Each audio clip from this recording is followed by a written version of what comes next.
Hi YouTube. This is just a walk around in my trailer. Show you what I got. Maybe there's something on it I can reference to help you with your trailer. It's a pretty average camper, just a standard, what we call stick and tent travel trailer. Measures about 32 foot. It's a 2008 Jayco J-Flight G2. Bought this brand new.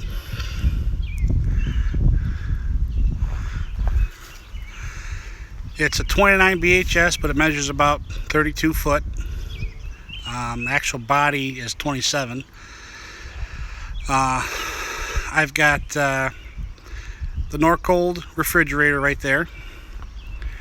The Bauer keyless entry, which is kind of nice when you're out camping. I keep a second set of keys hidden on the trailer, and then if for some reason it fails or the batteries go dead, we can still get in and out of the camper if we take a walk or whatever the case may be. I've got the Carefree of Colorado power awning. I've worked on both the Carefrees and the Dometic awnings. Really don't have any preference.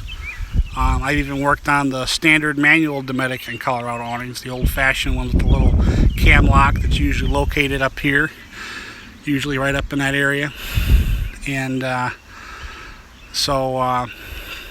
a few extras on mine. That there is a window shade that we use this when we've got, like right now, a lot of sun coming in. We're not camping. This is just sitting in storage right now. But just kind of shades the window. Doesn't let as much sun into the camper when we're camping. And it just, like a regular shade, you just pull it and let it go back up. It's all spring loaded. No problems with that running down the road either. I've got the dual 30-pound LP bottles with the automatic changeover. A single 12 volt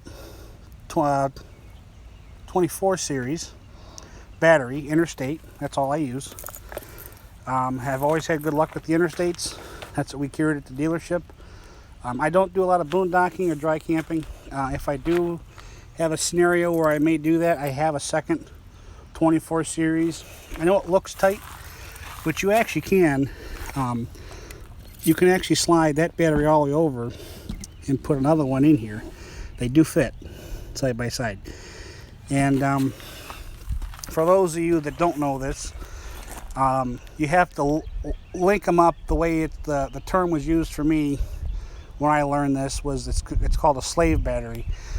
The battery on the coach there gets the hot and ground, and you have a set of jumper wires, not jumper cables, just jumper wires that hook to your battery with your coach batteries from your hot to your hot and your ground to your ground.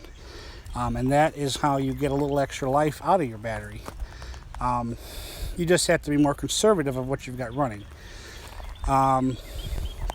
I've got a really nice hitch setup that I really like. I really do. If I don't recommend any specific part to anybody, if you've got a travel trailer, I strongly suggest that hitch. Or any kind of weight distribution hitch for that matter. Some people feel they don't need one, but because they've got a big 3/4 or 1-ton truck pulling a trailer, something a little bit smaller than this, maybe you'd get away with not having it. But in all honesty, there's a lot of science behind it, and it does make sense. And I don't care to tow without it. This thing gives me a lot of stability and sway control. I don't have a friction sway bar. If you notice, there is no friction sway bar on the tongue or the A-frame here. You see a couple holes drilled in the frame right there. I had a high-performance dual cam at one time when I first bought the camper. We weren't very happy with that setup at the time, so I took that off and purchased this hitch I have now. I've got the Atwood power tongue jack. That's the heavy duty. I think it's a 3,500 pound or 2,000 pound tongue jack, and it's taller than the standard jack, so I get a little extra height out of it. Your typical baggage doors. Yeah, that little dent there, that's That was my doing. I dropped something and it hit the trailer after about 2 years of ownership, so that's my luck. The standard crank down stabilizing jacks. Notice this is stabilizing, not leveling. I believe it's an Atwood furnace we have, I believe. Yeah, I'm almost positive of that. There's city water, freshwater fill. Here's a little modification I did myself. If you have a fiberglass unit, this is not something I would suggest doing on your own, because there is absolutely little to no framework in a fiberglass unit.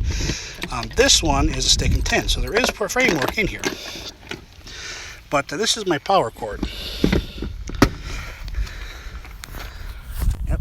Well, I'm sorry for all the shakiness. One thing I didn't like when we bought the camper, we took it out camping the first time, and the old-fashioned traditional round one with the little fingers that supposed to keep the mice from going in and everything. The cord here had actually fallen into the hole, and this had happened quite a bit over the first couple of years I owned the camper. And boy, did I complain about it to the dealer, to Jayco, and really wanted something else. And you know, obviously this is the way the camper is built, and there's not a whole lot that anybody can really do unless I want to stick my hand in my pocket. And again, if you remember, I had said I did not work for a Jayco dealer at the time when I purchased this trailer. So I knew how to do stuff, but due to warranties and stuff, I didn't want to work on this if I didn't have to. I let them do all the work the first year. It didn't cost me anything for any repairs or things like that. I just maintained it. But as you can see, I cut that hole out bigger. That scared the living hell out of her. She was a little in a panic when she heard air saws and air compressors going, and there's me standing next to the camper. But this works out real nice for us. I can actually stick my hand down in there, and I keep all of my adapters for this. I've got a 30 to 15 and a 30 up to a 50, and I keep them all down inside there, so I don't have to wonder where they're at when I bring the camper home. So